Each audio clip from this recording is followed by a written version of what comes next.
Her heel caught the edge of the carpet, and for a split second the world shrank to the sound of fabric scraping against red velvet.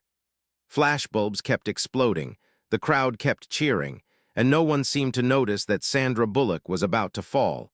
No one except the man walking quietly at her side. He had been staying half a step behind her all evening, as if he knew she needed space to shine. The cameras weren't interested in him yet. They were drunk on the shimmer of her silver-black gown, the long train that flowed behind her like smoke. Sandra's smile was steady, the kind of smile you learn to wear when you've survived public scrutiny, heartbreak, and a lifetime of pretending the spotlight doesn't burn. She told herself tonight would be easy. Walk the carpet, pose for a few photos, laugh when someone shouted her name. What she didn't say out loud was how tired she really was. Under the sequins and practice poise, her chest felt tight. It had been a brutal year, loss, rumors, the pressure to bounce back faster than any real human heart could manage. This ceremony, this dress, this carefully constructed image, it was supposed to prove she was fine again, fine enough for the cameras, fine enough for the world. But as she moved past the barricades, the noise pressed in like a physical weight. Every flash was a question. Are you still perfect? Are you still strong? Are you still worth watching? She tried to keep her pace graceful, but the train tugged at her legs. A photographer yelled her name from the left, another from the right. Someone shouted something about her private life. Her throat tightened. She angled her head to avoid the most intrusive lens and didn't see the tiny ridge where one strip of carpet overlapped the next. Her heel slid forward, bending at the wrong angle, and in that instant 1,000 private nightmares came rushing in. She'd go down hard. The dress would twist, her vulnerability splashed across headlines by morning. SANDRABCRASHES on carpet. Her body tipped, balance gone, hands too late to catch herself. The crowd's roar blurred into a low hum in her ears. She could already feel the sting of humiliation, the way people would slow motion her fall, replaying it not as an accident but as proof that she was slipping in life too. For a fraction of a heartbeat, she almost let it happen. Maybe it would be easier to just stop fighting, to let herself fall, to let the world see she was exhausted. And then from just behind her, she felt a hand, steady, firm, not grabbing but guiding. A warm palm pressed lightly to her waist, fingers catching her just before gravity could finish its work. Her body jerked, then settled, her weight finding balance again as the world snapped back into focus. The cameras were still flashing, but now there was a murmur, a ripple of confusion. Sandra straightened, heart pounding, realizing that the only thing between her and the most public fall of her career was the man who had silently stepped closer, almost as if he'd been expecting this moment all along. She turned her head, breath caught in her throat, and met his eyes, calm, gentle, and filled with something she hadn't felt in a long time. Genuine concern, with absolutely no interest in how heroic he might look in the photos. He leaned in just enough so only she could hear his voice over the chaos around them. "Easy," he whispered, his hand still at her back, steady as a promise. "I've got you." For a heartbeat she didn't move, pinned between the roar of the crowd and the quiet of his presence, realizing that this wasn't just about a near fall on a red carpet. It was about all the times she'd been falling alone. And now, with the world watching and cameras hungry for any crack in her armor, she had to decide. Pretend nothing happened and push him away, or accept his help and let herself be seen needing someone, maybe for the first time in years. He didn't look like a savior. He looked like an old friend who'd been waiting for the exact second she would need him. Sandra steadied herself, feeling the burn in her cheeks, half from almost falling and half from the terror of looking weak out here. The photographers hadn't caught the full stumble, just that strange half-second where her body lurched and then reset, held in place by the man now standing fully at her side. The shouts grew sharper, more curious, voices blending into a harsh, metallic buzz. She heard them calling her name again, asking how she felt, asking who designed her dress, even throwing in a question about her personal life, like they were entitled to every corner of her pain. The old instinct kicked in, to pull away, to fix the dress, to laugh it off with some polished joke that would make the internet adore her for handling it like a pro. But when she shifted, his hand didn't drop immediately. It loosened, ready to let go, yet stayed near enough that if she stumbled again, he would be there without hesitation. There was no trace of embarrassment in his face, no hint that he thought this moment would define her, just quiet presence. "Are you okay?" he asked, and it wasn't a public question. It wasn't the kind the hosts on the carpet asked so they could clip it for tomorrow's show. It was the kind you ask in a kitchen at midnight when someone's mascara is smudged and they're finally telling the truth. Sandra swallowed hard, surprised at how much she wanted to say no. No, I'm not okay. No, I'm not as strong as I pretend to be. No, I don't know how much longer I can keep doing this. Instead, years of training folded over that explosion inside her like a heavy blanket. I'm good, she managed, forcing a half smile. Just these shoes want me dead. He gave a small huff of a laugh, not too loud, not theatrical, just enough to lighten the air around them. Well, they're going to have to go through me first, he said, and the ridiculousness of that sentence almost cracked something open in her. She felt herself breathe a little deeper. It had always been like this with him. Simple words, soft humor, nothing dramatic, yet somehow he knew how to stand in the storm without trying to steal the sky. The publicists were motioning them forward now, desperate to keep the flow of celebrities moving. A handler leaned in, whispering, "You're fine, it's nothing, just keep walking, cameras love you guys together, let's go." That last part struck her. They love you together. She knew what it meant. More views, more headlines, more dissected body language. But suddenly the thought of walking without that steady presence beside her felt unbearable. She shifted her arm, looping it through his more deliberately this time. Not as a romantic gesture, not for the cameras, but as a quiet decision. I'm not going to pretend I don't need support. Not tonight. His posture changed almost imperceptibly, shoulders squaring, like he'd just been given permission to stand fully in the role he'd been trying to play all evening. Protector, anchor, silent ally. As they moved down the carpet together, the mood around them shifted too.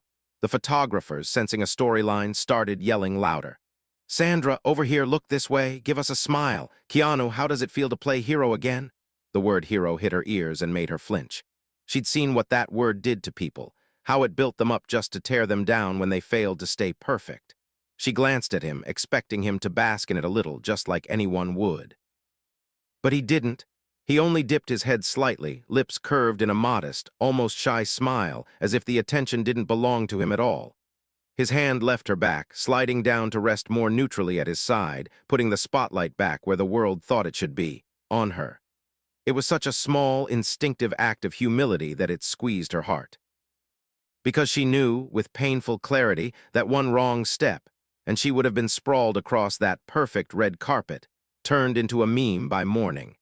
And this man was doing everything possible to keep the focus off the fact that he'd just saved her. They paused at the center stretch, the place where every outlet wanted their perfect shot. Sandra lifted her chin, eyes finding the nearest camera. The mask of the old Sandra slid into place, charming, composed, untouchable. But inside, something different was happening. Beneath the surface calm, a question kept poking at her. How many times had she walked these carpets alone, pretending that all she needed was herself? How many times had she told herself that asking for help was a kind of weakness she couldn't afford? The flash of a camera erupted so close it left a ghostly afterimage across her vision. For a moment, she couldn't see their faces at all, just white light and noise. Blind, disoriented, she tightened her grip on his arm instinctively, feeling that familiar panic surge again. What if I stumble now in front of this entire world, not just with my feet, but with my carefully constructed life? What if this time even he can't keep me from falling? And just as the bright blur began to fade, she heard a different voice, lower than the frenzy, coming from somewhere further down the carpet. A voice calling her name not with excitement, but with something that sounded an awful lot like anger. It cut through the noise like a crack of thunder. Not the polished cheer of a fan, not the flat professionalism of a reporter. This voice carried an edge that made Sandra's shoulders tense on instinct. She blinked against the fading white spots in her vision, trying to locate where it came from.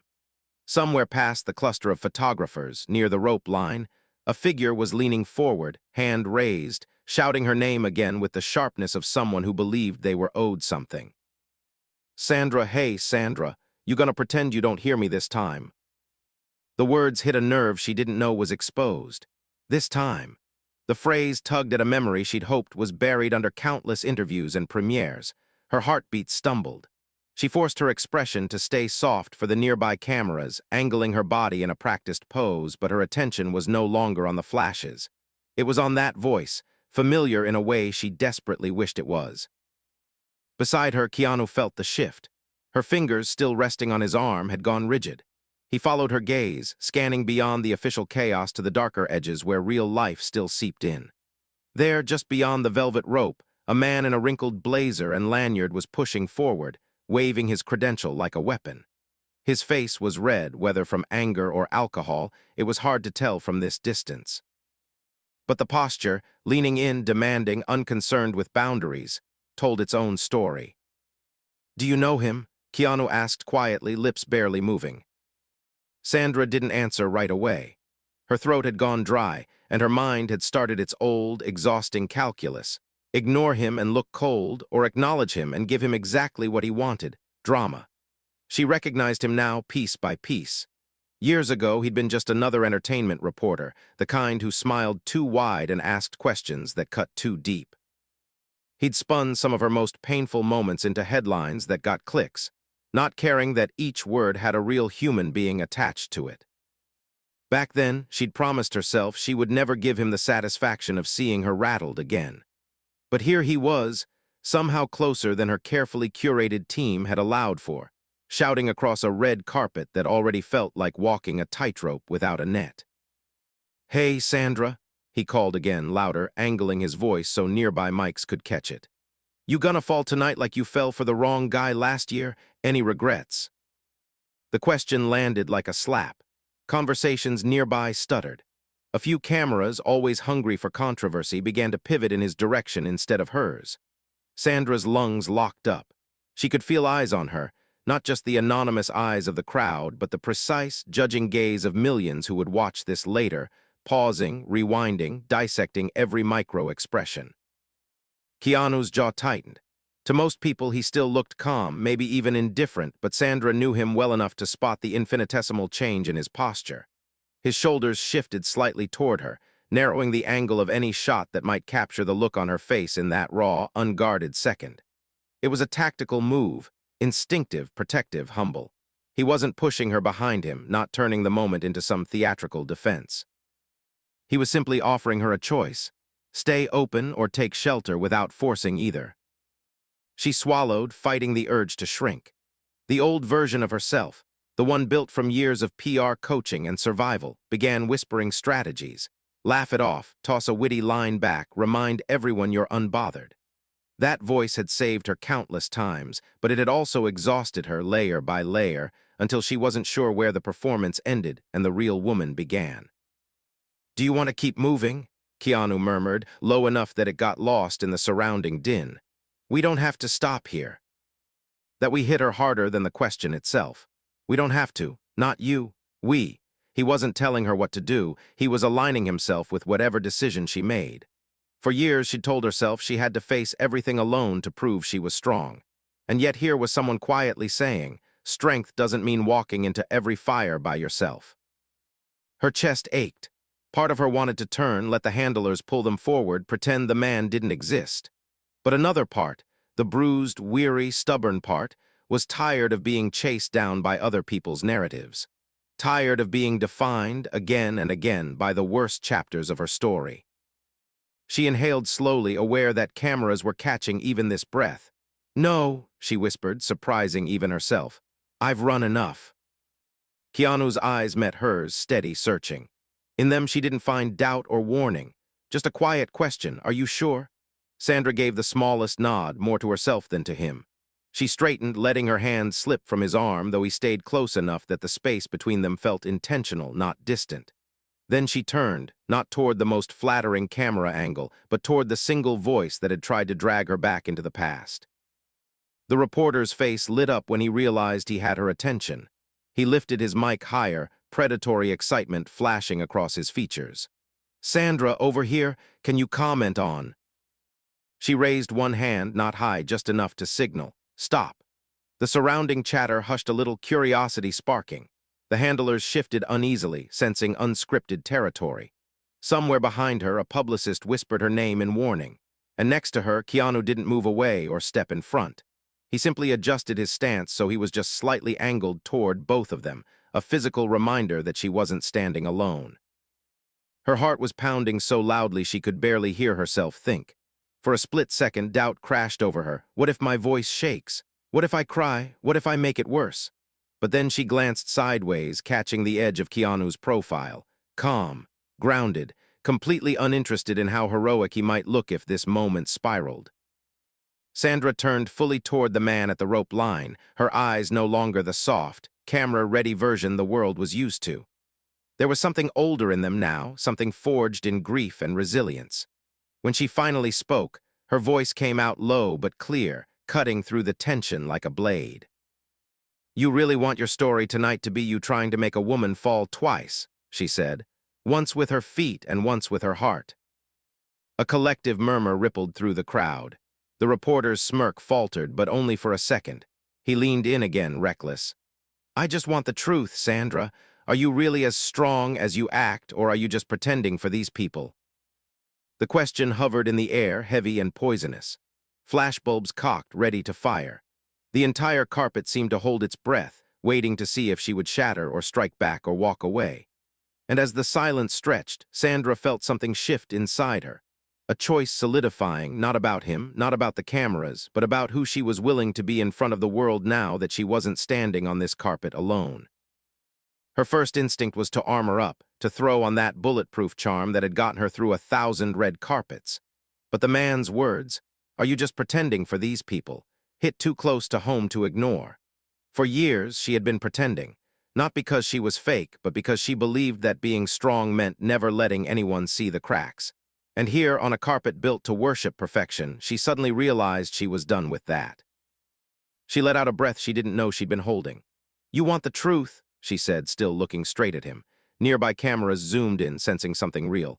"I'm not as strong as I act. No one is. I've made mistakes. I've trusted the wrong people. I've had my heart broken in ways you'll never fully understand from behind that rope." Her voice wavered once, then steadied. "But I'm still here. I got dressed. I showed up. I walked this carpet even when it scares me. That is my strength. And it has nothing to do with being perfect for these people." The crowd fell quiet, the kind of quiet that happens when spectacle suddenly turns into something uncomfortably human. The reporter opened his mouth, trying to twist her words. "So is that a yes? You regret?" "I regret letting people like you make a business out of my pain," she cut in, not cruel, just tired. "I regret believing for a long time that every fall I took had to be replayed for the world to pick apart. But tonight, no, I don't regret almost falling, because it reminded me that I can be vulnerable and still not be alone." A small tremor ran through her. She wasn't sure if it was fear, anger, or relief, maybe all three. She felt Keanu shift just half a step closer, still not speaking for her, still not hijacking the moment. Just presence, just quiet, unwavering support. And that gave her the courage to say what she'd never dared to say publicly. "You asked if I'm pretending for them," she went on, gesturing lightly to the cameras, to the flashing lights, to the sea of faces that would turn this into a headline. "Tonight I'm not pretending. I'm scared. I'm tired, but I'm also grateful. Grateful that when I almost hit the floor out here, someone didn't laugh. He didn't turn it into a joke. He didn't let go just because I slipped. He just held on until I could stand again." She glanced sideways at Keanu then, and for a moment the noise fell away. His expression was soft, humble, almost startled that she was acknowledging him at all. It was as if he considered what he'd done the bare minimum of human decency, not something worth praise. That humility, that gentle refusal to center himself, made her eyes sting more than any cruel question had. "That," she added quietly, turning back to the reporter, "is the truth I care about, not who I loved, not how badly it ended, not how many times I've had to start over. The truth is I'm still here. I still believe in kindness. I still believe in showing up for people, even when the whole world is watching to see if they'll fall." For a long second, no one spoke. Even the man with the mic seemed thrown off balance, the usual playbook of provocation and snappy sound bites suddenly useless. Some of the photographers, perhaps without realizing it, lowered their cameras slightly. It was as if the energy on the carpet had shifted from performance to confession, and no one quite knew how to handle it. From somewhere along the barricade, a woman's voice rose, tentative but sincere. "We love you, Sandra," she called. It wasn't shouted like a fan's chant, more like something said to a friend. Another voice chimed in, "We're proud of you." A few people started clapping, awkward at first, then stronger until it washed over the tense silence in gentle waves. The reporter, realizing the moment was slipping away from him, tried one last time. "So you're saying you don't care what people think anymore?" he pressed, hoping for a soundbite he could weaponize. Sandra gave a small, almost weary smile. "I'm saying I care more about how I heal than how I look while I'm doing it," she replied. "And I care more about the people who catch me than the ones who try to trip me." She let the words hang there, not filling the space with nervous laughter, not diluting them with a joke. Then she drew in a breath and turned slightly, angling her body back toward the main stretch of the carpet. It was a choice, clear and deliberate, conversation over. She wasn't storming off. She wasn't crying. She was simply done giving away pieces of herself to people who only wanted the fall, not the recovery. As she shifted, her balance wobbled again, just a tiny misstep on the stubborn seam of the carpet that had tried to take her down earlier. This time, she felt it before it happened, muscles instinctively tightening. But before anxiety could flood her, that same steady hand was there, a gentle touch at the small of her back, not dramatic, not possessive, just enough. "I've got you," Keanu murmured again, so quietly it belonged to a different world than the one defined by microphones and flashbulbs. This time she didn't hide how much those words meant. She let out a small, unguarded laugh, half relief, half disbelief at the absurd metaphor the night had become. "Seems like a full-time job tonight," she whispered back. He gave a soft smile. "I don't mind the work." They moved forward together, the cameras finding them again, but something fundamental had shifted. The smiles they gave now weren't the brittle, overpracticed kind. They were softer, more real, threaded with the shared knowledge of what they'd just navigated. The crowd saw a glamorous pair gliding down a red carpet. But beneath the sequins and black suit, there was a different story unfolding. Two people who had both known loss, both chosen humility over ego, both decided, quietly and stubbornly, that kindness was not weakness but courage. As they neared the end of the carpet, a young reporter with trembling hands stepped forward, her voice uncertain. "Sandra," she asked, almost apologetic, "after everything, how do you keep your heart open?" Sandra paused. This was the kind of question she'd once been too guarded to answer honestly. Now, after almost falling twice in one night, once physically, once emotionally, she found the answer came easier than expected. "You let yourself fall," she said slowly, more to the girl than to the cameras. "You let it hurt, you let it change you, but you don't let it turn you cruel, and when someone reaches out a hand, you don't let your pride stop you from taking it." The young reporter nodded, eyes shining, as if she'd just been handed something more valuable than an exclusive quote. Sandra gave her a small, genuine smile and then turned to continue forward. They were almost at the doors now, the roar of the carpet fading behind them, a softer murmur of the auditorium waiting ahead. Just before they crossed the threshold, Sandra slowed.